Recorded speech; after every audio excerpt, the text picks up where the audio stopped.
Hello aspirants. आज का हमारा टॉपिक है गवर्नमेंट ऑफ इंडिया एक्ट 1858। अभी तक हम देख रहे थे रिवोल्ट ऑफ 1857। हमने उसके कॉजेज देखे, रिवोल्ट ऑफ 1857 का एनालिसिस देखा। हमने देखा कि रिजल्ट ऑफ 1857 रिवोल्ट क्या होता है। तो इसके रिजल्ट में एक था कि इसके रिजल्ट के कारण एक गवर्नमेंट ऑफ इंडिया एक्ट आता है 1858। अब इस गवर्नमेंट ऑफ इंडिया एक्ट में क्या क्या आता है वो हम देखते हैं। वो आता है सबसे पहले, ये इस एक्ट में क्या किया गया था, इस एक्ट में कौन कौन सी चीज़ें लाई गई थी। सबसे पहले इस एक्ट में लाया गया था ट्रांसफ़र ऑफ पावर्स। मतलब अब ट्रांसफ़र ऑफ पावर कर दिया गया था। कैसे ट्रांसफ़र ऑफ पावर कर दिया गया था? ईस्ट इंडिया कंपनी के पास जो भी पावर थी, जो भी रेवेन्यू आ रहा था, जो भी टेरिटरीज थी, अब वो सीधे ट्रांसफ़र हो गई हैं ब्रिटिश क्राउन के पास। मतलब अभी ईस्ट इंडिया कंपनी का रूल हटकर आ गया है क्राउन रूल। तो जो ईस्ट इंडिया कंपनी के पास जो भी पावर थी सारी ट्रांसफ़र हो गई हैं ब्रिटेन के क्राउन के पास। तो अभी आ गया है क्राउन रूल। तो हम देखते हैं कि गवर्नमेंट ऑफ इंडिया एक्ट 1858 आता है, उसके बाद से ब्रिटिश इंडिया में जो है क्राउन रूल शुरू हो जाता है। इसके बाद में होता है कि गवर्नर जनरल होता था। हमने काफ़ी सारे एक्ट्स पढ़ेंगे तो हम देखेंगे पहले गवर्नर हुआ करते थे, फिर उसको हटाकर गवर्नर जनरल ऑफ बंगाल बनाया गया, फिर गवर्नर जनरल ऑफ बंगाल को ही गवर्नर जनरल ऑफ इंडिया बनाया गया। अब गवर्नर जनरल ऑफ इंडिया जो हैं, गवर्नर जनरल ऑफ इंडिया जो हैं, उनको एक नया टाइटल दे दिया गया। वो नया टाइटल क्या है? वो नया टाइटल दे दिया गया है वॉइस रॉय। ठीक है, गवर्नर जनरल ऑफ इंडिया, उन्हीं को एक नया टाइटल दे दिया गया है वॉइस रॉय।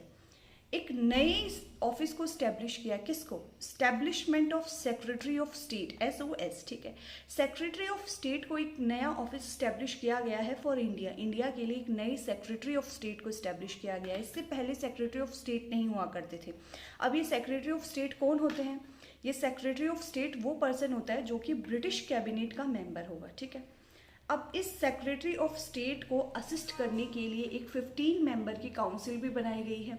अब ये जो काउंसिल है 15 मेंबर की, इसका नेचर है एडवाइजरी बॉडी। ये कोई डिसीजन नहीं ले पाएगी, सिर्फ एडवाइस करने के लिए है सेक्रेटरी ऑफ स्टेट को। आखिर में जो भी फैसला होगा वो only and only state secretary of state का ही होगा। अब हम देखते हैं कि जो गवर्नर जनरल है उसको नए टाइटल में चेंज कर दिया गया वॉइस रॉय। तो हमारे ब्रिटिश इंडिया के फर्स्ट वॉइस रॉय कौन बने थे? वो थे लॉर्ड कैनिंग। कि हमने देखा था क्योंकि रिवोल्ट ऑफ 1857 के टाइम पे गवर्नर जनरल ऑफ इंडिया जो है वो लॉर्ड कैनिंग थे। तो जैसे ही ये एक्ट आया 1858 का, जो वॉइस रॉय है वो बनते हैं लॉर्ड कैनिंग। अब और क्या किया जाता है इस एक्ट में? इस एक्ट में किया जाता है अबॉलिशमेंट ऑफ ड्यूअल गवर्नमेंट। इससे पहले के जो एक्ट थे उसमें ब्रिटिश जो क्राउन है वो लेकर आता है कि दो गवर्नमेंट लेकर आता है, ड्यूअल गवर्नमेंट का सिस्टम लेकर आता है। जैसे एक होता है बोर्ड ऑफ कंट्रोल, एक होता है कोर्ट ऑफ डायरेक्टर्स, जिसमें से एक पॉलिटिकल अफेयर्स को संभालता है, एक कमर्शियल अफेयर्स को संभालता है। लेकिन इस एक्ट के थ्रू क्या करते हैं ब्रिटिश क्राउन, जो ड्यूअल गवर्नमेंट है, मतलब बोर्ड ऑफ कंट्रोल और कोर्ट ऑफ डायरेक्टर, दोनों को ही अबॉलिश कर देता है। हम देखते हैं फर्स्ट सेक्रेटरी ऑफ स्टेट कौन थे। फर्स्ट सेक्रेटरी ऑफ स्टेट थे एडवर्ड हेनरी स्टैनले। ये फर्स्ट सेक्रेटरी ऑफ स्टेट बनते हैं। अभी हम देखते हैं कि इसी एक्ट के दौरान या इसके बाद में जो क्वीन विक्टोरिया है वो प्रोक्लेम करती हैं, क्योंकि 1857 का रिवोल्ट हो जाता है। उस रिवोल्ट के बहुत सारे कारण होते हैं। तो उसके बाद जो विक्टोरिया है वो प्रोक्लेम करती हैं कि no state would be annexed, किसी भी स्टेट को अनेक्स नहीं किया जाएगा अब से। डॉक्ट्राइन ऑफ लैप्स जो है उसको ये अबॉलिश कर देती हैं। No more intervention in the religious matter, किसी भी रिलीजियस मैटर में कोई और इंटरवेंशन नहीं किया जाएगा, क्योंकि ये भी मुख्य कारण था कि 1857 को रिवोल्ट को आगे बढ़ाने में। नो रिलीजियस कन्वर्जन फोर्सफुली, कोई भी फोर्सफुली रिलीजियस कन्वर्जन नहीं किया जाएगा।